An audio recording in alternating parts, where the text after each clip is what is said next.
for beginners and even intermediates, like you can make those 5 pound jumps initially, but eventually it's going to get to the point where like a 5 pound jump is going to be a significant jump in weight. You'll struggle, and what often happens is like not only will it be a struggle to add an extra 5 pounds, it's a struggle to match what you used to be able to do, and a lot of times people find they actually even get weaker. Welcome to the Total Fitness Bodybuilding Podcast with Lee Hayward and Jeff Samataro. Since 1997, Lee Hayward's Total Fitness Bodybuilding has been online helping guys to build muscle, lose fat, and become the best version of themselves. The goal of this podcast is to provide you with real-world practical fitness and nutrition advice to look your best, improve your health, and feel confident in your own skin, so you can live life to the fullest without having your body holding you back from doing the things you want to do. So if you're ready to get started, let's jump into the show. Hey, how's it going? It is your muscle building coach, Lee Hayward, back again with another episode of the Total Fitness Bodybuilding Podcast. And today you're in for a good one because we're going to dive into progressive overload for advanced lifters. And this is taken from a coaching call that I did with the guys who are going through the Muscle After 40 Blueprint program. And one of the common themes that I see with a lot of guys, especially ones who've been training for several years, is the whole concept of progressive overload doesn't work the same as it did when you were getting started. I mean, you can probably relate to this yourself, especially if you've been training for a while. In the early days, it's easy to make strength gains just as long as you're consistent with your workouts. I mean, if you're showing up on a regular basis and you're getting adequate rest and recovery and all that, the weights and the strength should go up pretty linearly. But after a while, it starts to plateau, and then it even starts to regress, and it can be very frustrating. But it doesn't mean that all hope is lost or that you can't continue to make progress. It just means we need to change the approach. So in this podcast, we're going to do a deep dive into some more advanced progressive overload training strategies and a concept that you probably never heard of, which is steady state strength training. And this is something that goes totally in the face of traditional progressive overload training, but it can make a huge difference for taking your strength and muscular development to the next level and doing so while keeping your body injury free. So without further ado, let's jump into the podcast. The key concept that he was referring to was steady state strength training. And it goes totally in the face of progressive overload. Like everyone's thinking you got to go heavier and heavier and heavier. But he was using the concept of steady state strength training, just like we do steady state cardio, where you have your set intensity or your set duration or whatever, and you just do that over and over and over again. And from a bodybuilding point of view, like that's actually been adopted. Like a lot of guys, okay, yeah, steady state cardio. I'm going to do my hour on the treadmill or whatever it is. You know, I'm going to do it at this speed, this incline, this duration, and I'm just going to do it as a fat burning tool. And the thing is even though you're doing that steady state cardio, you're building your cardiovascular fitness. At first, okay, that feels a bit hard, but you do it for a few weeks, it starts to get easier, and eventually you're banging out that hour of cardio. It's nothing to it. You don't even feel tired afterwards. Even though you didn't progress the load, your fitness improved. So you're actually able to handle that hour of cardio. And it's like, man, this is nothing to it. I don't feel tired anymore.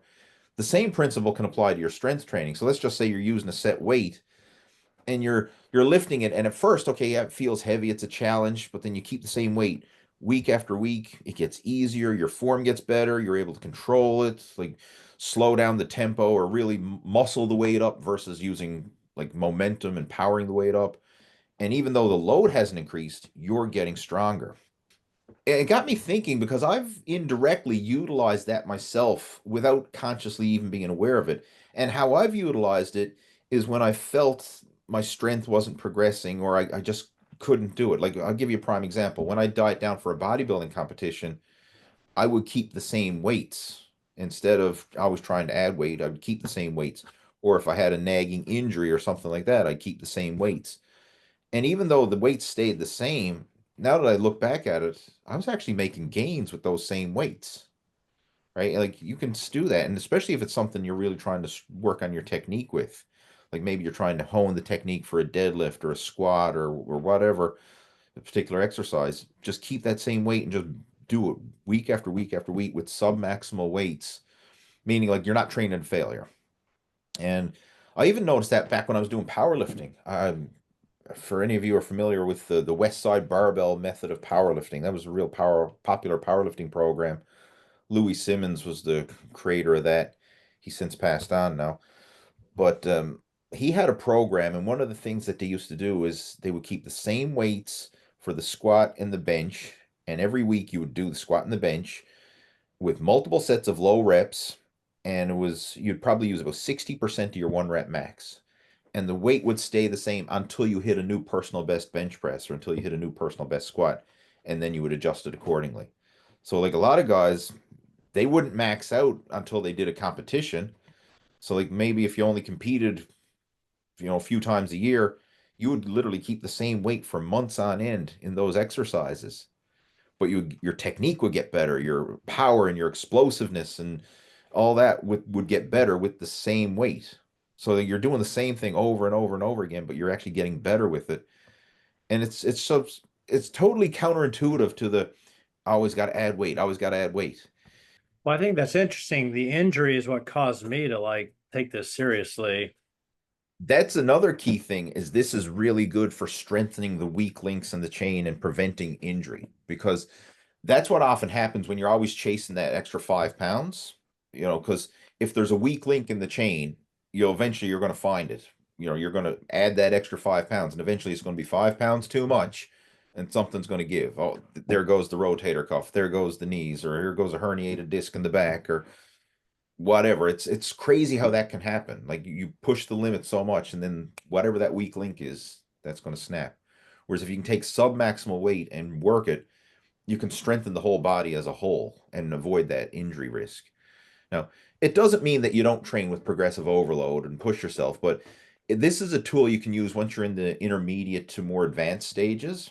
Because when someone's starting off, they can make that 5 pound jump every week. Like maybe in your first year, like you could very likely and make 5 pound jumps very frequently. Maybe initially 5 pounds a week in all your big compound lifts.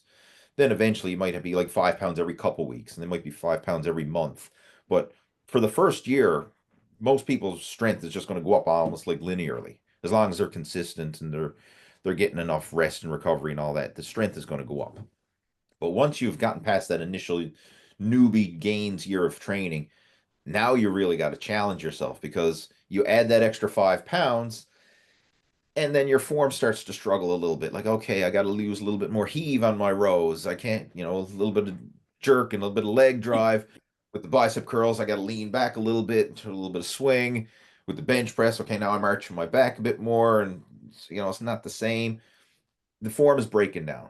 And what I've always found is I would do resets with my weights. So I tried to add that progressive overload, the 5 pounds, 5 pounds, 5 pounds, or whatever.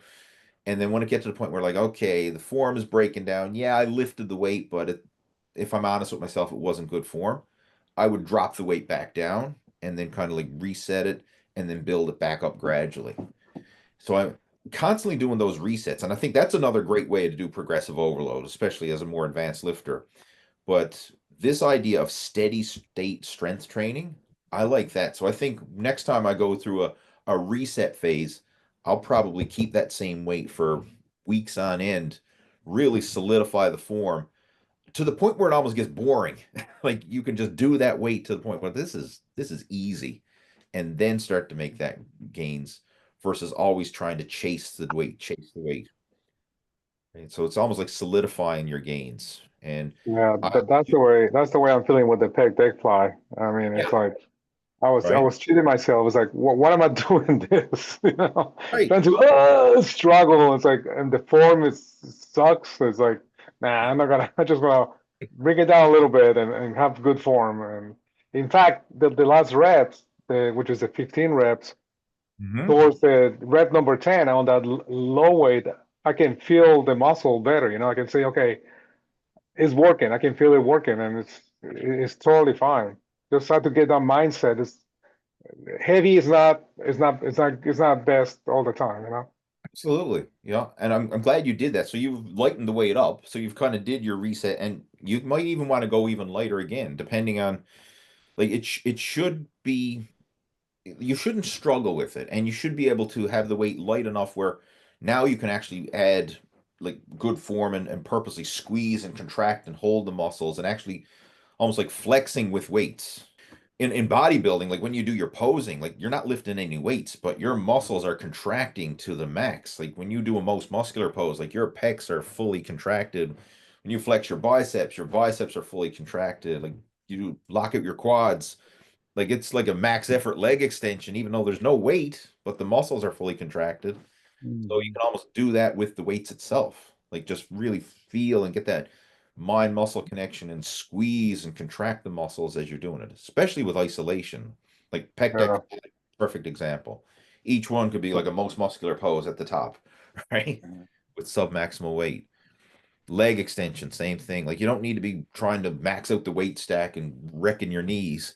Like take a lighter weight, but squeeze just like you're doing locking out your legs for an abdominal and thigh pose or something like that, right? Just really squeeze and contract. So submaximal weights and do it until it gets easy, and then increase the weight. And I think like, especially for older guys and for more advanced people where you're teeter-tottering on injury all the time, you get out of the groove with a heavy weight, man, like it could be a disaster. Especially when people are really working heavy weight. Like most advanced guys, they're easily got 200 plus pounds on the bench press and they got probably 300 plus pounds on the squat or something. You get out of the groove with that, and you're throwing muscles and joints out of socket, right? You're hurting yourself. And I've seen that so often, like more advanced lifters, pec tears, knees screwed up, or back thrown out, and all this kind of stuff. I mean, because that's the weak link in the chain, usually from chasing that progressive overload. So this whole idea, steady state strength training, I'm incorporating that to myself. I'm going to be more conservative with my weight jumps, just from the injury point of view, injury prevention point of view, I should say. I have done steady state on, especially on like lateral raises, Hmm. because you try to raise that too much real quick and you're gonna have a problem. But it seems like, thinking about it, I kind of at the same weight, for months and months and months, and it felt pretty good. So I added a 2.5 pound plate to it, and it was like that was easy. It wasn't bad. So I've just raised my weights on my cable lateral raises. It's nice to go a little bit heavier because I can feel the difference, after I'm done. But it's not so much that I can't do pretty good form with it. That's my biggest thing, is if I put too much weight on, if I suddenly add 5 pounds to it, I realize you have no range of motion.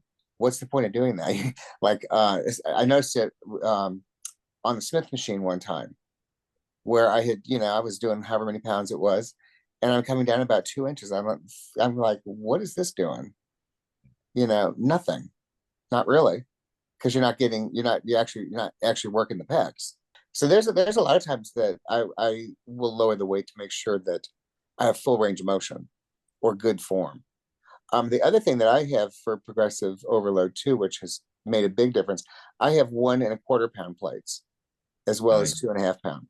So you're not adding 5 pounds or 2 pounds. I can add 1.25 or 2.5, either to the functional trainer or to the dumbbells or to the bars. And the ones I have are they're Micro Gains is the brand, and they're spring loaded and they clip onto the bar, and they Nice. work on either my Olympic bar, they work on my dumbbells, they work on the functional trainer, and I also have the fixed barbells, and they work on that. So I have 3 pair, so I can do 2.5, 5, or 7.5 pounds at a time. For example, like doing barbell curls with my 40-pound barbell, I can do 45 or 47, and if 45 or 47 and a half or whatever it is. Are they Yeah, the same? that's them. That looks really neat. And the thing is, I guess where it's a spring plate, can you stick it on a dumbbell as well? Yeah, they work great. They work on a regular dumbbell, and they Oh, work with on the inside handle. right, and they work. I have used them with my power block dumbbells, because in Oh, power blocks you can do they have 2.5 pound accessory weights, but mhm. sometimes you want they don't work out for the numbers that I want. Like, I can't remember when you Right. do the combinations, they're weird, but I can go up. There's like a 2.5 pound difference that you skip because of the way the power blocks are made. Hmm. These let me put that I don't miss that 2.5 pound increment. So I'm able to get the 2.5 pounds all the way through the 10 pound on even on the power blocks. Now I have small hands, so that helps. If you have Right. large hands, it may be too tight. But yeah, they work on the dumbbells, they work on bars, they work on power blocks. Do they come any smaller than that? I Or think they make another size that may be larger. I don't know if they come any smaller. But I have the 1.25 right. Yeah. pound.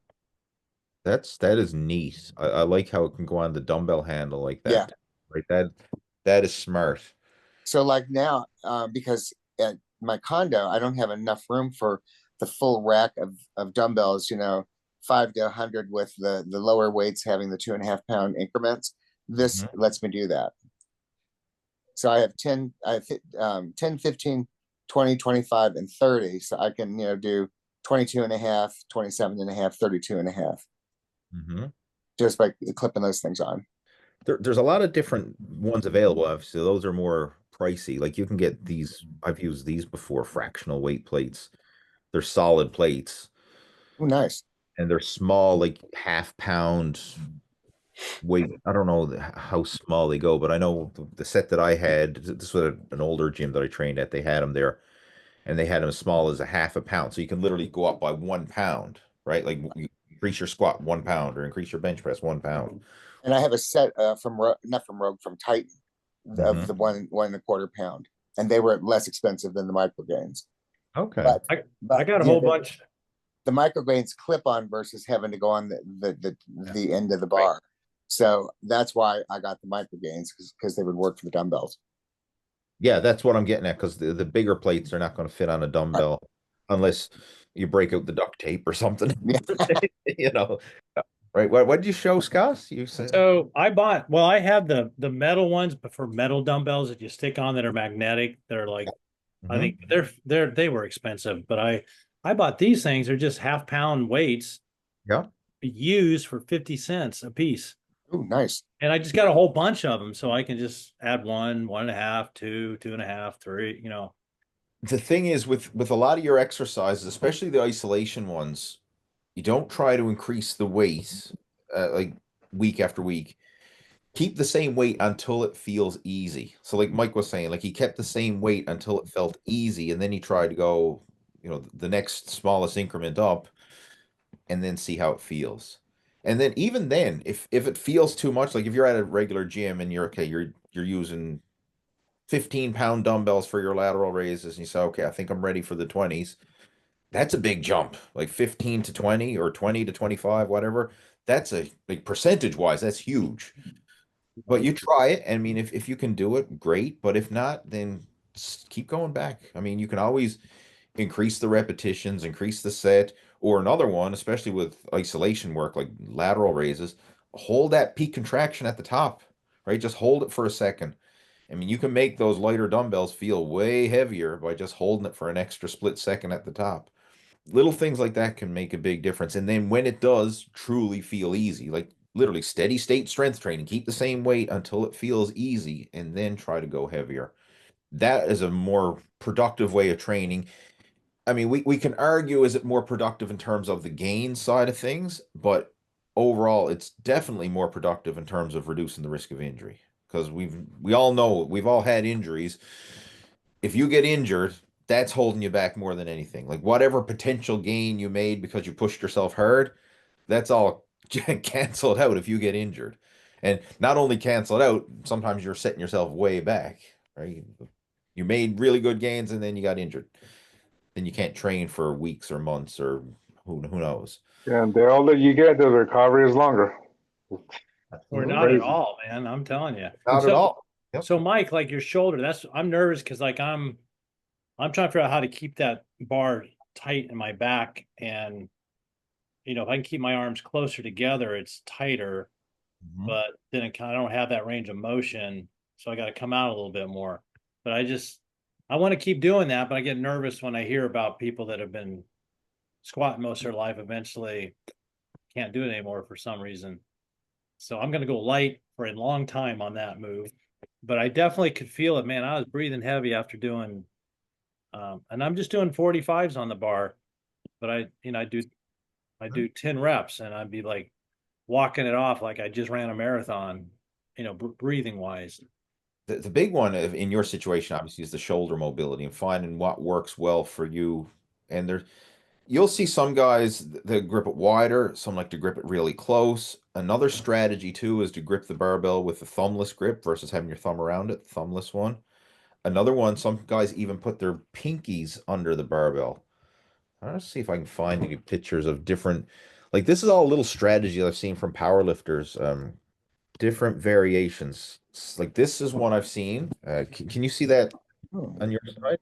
He's literally just got his hands cupped over the end of the barbell here. Like there's not even gripping it in a way. Yeah. Sometimes people find that comfortable. Like there's different strategies you can play around with to see what works for you. I find going a little wider sometimes feels more comfortable versus having it really tight and close.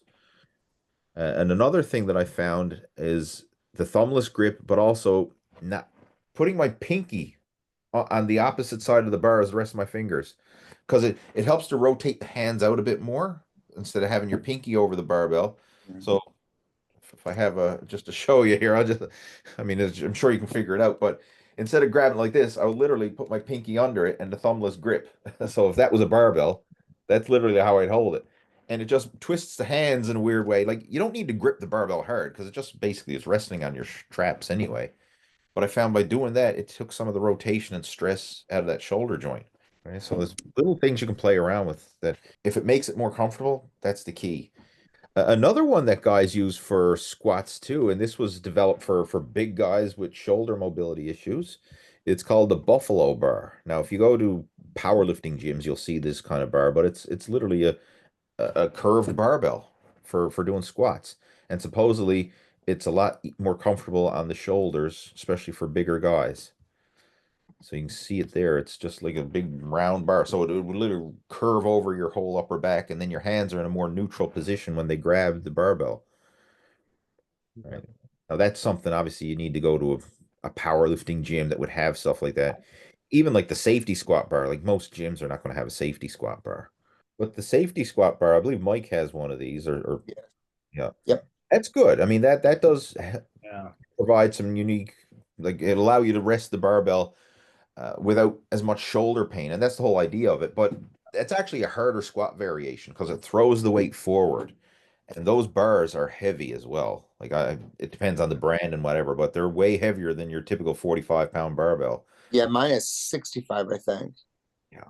So I mean, you got to factor that in as well. But again, it throws the weight forward. It's almost similar to a front squat in that sense because the way the bar and the is angled, the weight is not centered over your back. It's actually centered more forward. So you got to use more back to straighten yourself up. It will come to a point where those weights will plateau. Like for beginners and even intermediates, like you can make those 5-pound jumps initially, but eventually it's going to get to the point where like a 5-pound jump is going to be a significant jump in weight because your body's just going to naturally slow down, and like the rate of progression is going to cease. Like you'll struggle, and what often happens is like not only will it be a struggle to add an extra 5 pounds, it's a struggle to match what you used to be able to do, and a lot of times people find they actually even get weaker, right? So that's where you're titter-tottering between progression and even maintenance, whereas in the initial phases those 5-pound jumps come very quickly and consistently. And there's multiple reasons for that. One, it's not just pure muscle strength. I mean, obviously you are getting stronger and the connective tissue and everything else is getting stronger, but it's also just your body's more efficient, like your nervous system and your technique and learning how to be able to fire and produce the strength to lift that weight when needed. Whereas like someone who's deconditioned, never worked out before, like they can't focus their strength on that one lift. So like their legs and their back and everything else, that probably has the potential to squat a lot more weight than they can because they can't put it all together, right? They can't focus it in that one lift. Another strategy too when it comes to increasing weight with dumbbells, if your gym has like hex dumbbells and plate loaded dumbbells, our gym does. Generally, the hex dumbbells, which are the solid ones, the weight is the actual weight of the dumbbell, whereas the plate dumbbells, it's usually just the weight of the plates, not factoring in the weight of the handle. So if you have a 20-pound dumbbell, which is two 10-pound plates and a handle connecting them, technically that's probably 22 or 23 pounds, or however heavy that, the handle is holding on to the 10-pound plates. A lot of times they don't count that in. Whereas if you What's got an it easy bar weigh usually? about 20 pounds Yeah, ish, so that would be on top of that. right? Yeah, that's, obviously you would add that on. So if you're lifting 50 pounds of plate plus the bar, I mean, that's 70 pounds for the easy curl bar, right? Yeah. Yeah. Yeah. Well, you got to factor that in. Whereas the solid weights, like the hex dumbbells or the solid dumbbells, generally speaking, they're factoring in the whole weight of the dumbbell. And you can try it out for yourself. Like do a set of curls, like say with the 20-pound hex dumbbells, and then do a set of curls with the 20-pound plate loaded dumbbell. And it'll probably feel heavier. So that's a strategy I used to use for progressive overload as well. I'd alternate them. So, hey, work up to the 20s in the hex dumbbells, and then I go to the 20s in the plate loaded dumbbells. Technically, it's a little heavier. And then I go to the 25s in the hex dumbbells, and then the 25s in the plate loaded. So it's almost like your own little progression. And we weighed them before, especially when you get to the bigger dumbbells, like the hundreds and stuff like that. That handle is 5 pounds. So, like a lot of times you put 100-pound dumbbells, okay, it's 100 pounds, meaning there's 10-pound plates, but you weigh it on the scale, it's actually 105 because they're not factoring in the weight of the handle, right? Especially the longer the handle for the bigger dumbbells, it adds up. Something, a little trick you can use if you have that option available. Now it all depends. Some gyms don't have mixed dumbbells or they got all the same kind, but if you do have that option, it's cool. And we recently got a set. It's only for the smaller dumbbells, but they go from like 10, 12 and a half, 15, 17 and a half, 20, 22 and a half, 25, and then they go 5-pound increments all the way up from there on. So it's 30s, 35s, 40s, 45s, whatever. But it's great for the smaller exercise, like side lateral raises and things like that. I find it just bridges the gap for progression, right? Because that is a challenge, right? It really is. I mean, it's not practical for a gym to have more dumbbells because, like, can you imagine if they had dumbbells in 1-pound increments? 100 pairs of dumbbells to go to hundreds. Nobody would put back where they're supposed to be. No, and Oh, then that that's would be terrible. Can you imagine trying to find a matching pair, right? Hey, I got an 11. Where's the other 11? Right? I mean, it's hard enough as it is with the 5-pound increments to find a match and people putting them back. So, like, these are some of these options, like the fractional weight plates, especially ones that you can either magnetically stick on or the spring-loaded clip-on weights. I mean, and the cool thing is they're so light you can throw them in your gym bag and take them with you and then bring them back home again. Because so the big thing to take away, I mean, with your workouts now, that whole steady state strength training, or not being too eager to push the weight with progressive overload. Instead of always trying to chase the weight, focus on increase the weight when it feels easy. So it's a different mindset. It's not like, okay, can I lift heavier? It's no. When this weight feels easy and I'm not really getting a workout with this weight anymore, then I'll increase it. But if you can make that lightweight, especially with isolation work, if you can hit the muscles and feel it stretch and contract and get the good pump, keep using it. Keep using it till it gets boring and then increase the weight. Right? That'll keep you safe and it'll also help to solidify those gains. I mean, that's what I'm doing now. And even with some of my in-person coaching students, like there's one guy in particular who's made a lot of strength gains over the last year.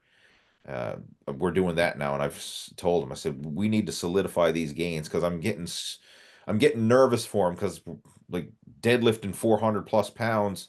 He says, no, nothing hurts. It feels good. I said, yeah, but that's a lot of freaking weight, right? That's a lot of freaking weight. Let's solidify this stuff. Well, I hope you enjoyed today's episode of the Total Fitness Bodybuilding Podcast.